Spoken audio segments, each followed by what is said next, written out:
Hello, everyone. My name is James Albert. I'm a member of the League of Women Voters of the San Bernardino area.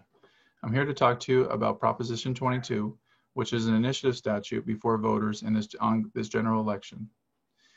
Proposition 22, if passed, would exempt app-based transportation and delivery companies from providing employee benefits to certain drivers. The question before voters is, should app-based rideshare and delivery drivers be classified as independent contractors, not employees, and should rideshare and delivery companies be required to adopt labor and wage policies unique to these drivers? The current situation is that rideshare and delivery companies allow customers to hire rides and have food delivered using a phone app. Between 800 and 950,000 Californians provide rides or deliveries each year. Drivers choose when and where to work, but provide their own vehicle and cover vehicle expenses.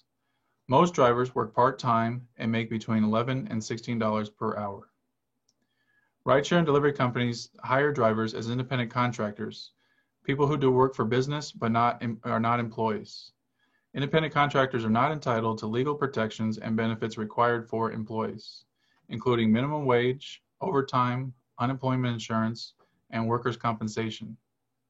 In 2019, lawmakers passed AB 5, limiting the ability of companies to hire workers as independent contractors.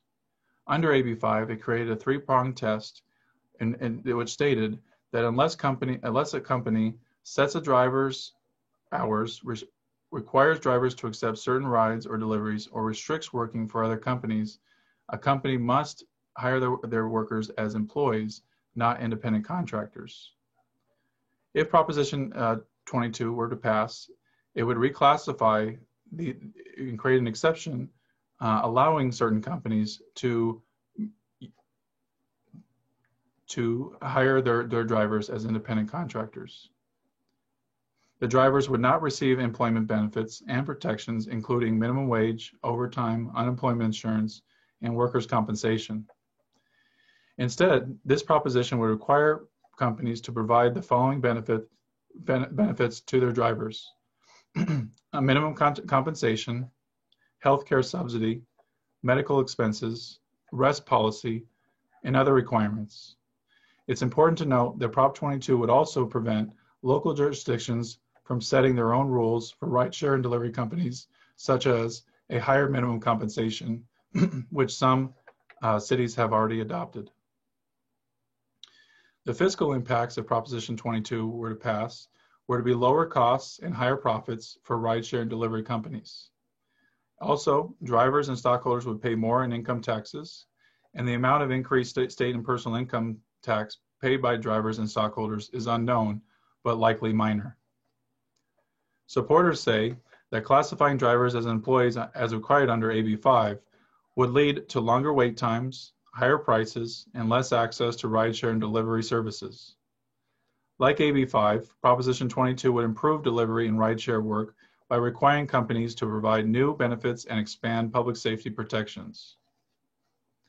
Opponents to Proposition 22 say that Prop 22 would eliminate basic workplace protections and replace them with lower guaranteed earning and healthcare subsidies to save costs for the company.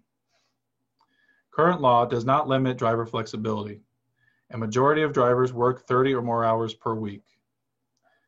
For more information, please visit these websites accordingly.